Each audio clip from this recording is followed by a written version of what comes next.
महात्मा गांधी, लोकमान्य टिळक, सुभाषचंद्र बोस, राजगुरू सुखदेव भगतसिंग यांनी आपल्या प्राणाची आहुती दिली आणि या देशाला स्वातंत्र्य मिळवून दिले. तेव्हापासून आपला भारत देश कसा गुणी आणि आनंदाने नांदत आहे. आणि आज अचानक आपल्या या भारत देशामध्ये स्वच्छतेचा प्रश्न निर्माण झाला. महात्मा गांधींनी सुद्धा स्वच्छता अभियान राबवलं. एक पाऊल स्वच्छतेच्या दिशेने जाण्यास त्यांनी सांगितलं. राष्ट्रसंत गाडगे महाराजांनी हा हातामध्ये धागो घेतला आणि स्वच्छतेला सुरुवात केली. आज मित्रांनो या स्वच्छतेकडे लक्ष दिलं पाहिजे. नाहीतर महामारी कोरोनासारखी येते आणि केवळ आपल्या गाफीलपणामध्ये असंख्य लोकांचे जीव गेलेले तेच केंद्र सगळ्यांनी या गावामध्ये आलेला आहे.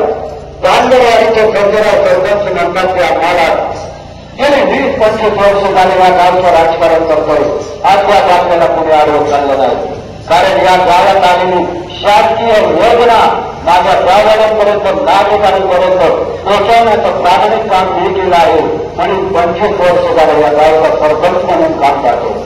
परंतु आज अचानक आमच्या माळेगाव नगरपंचायतीमध्ये महाराष्ट्र शासनाच्या नगर विकास स्वच्छता अभियानाची गाडी आलेली आणि हा अभियानाचं महत्व माझ्या गाववाल्यांना सांगितलं पाहिजे.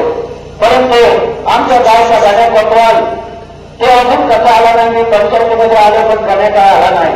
गण्याला पटकन बोलावून देतो आणि या चांगल्या कामात सुरुवात करतो.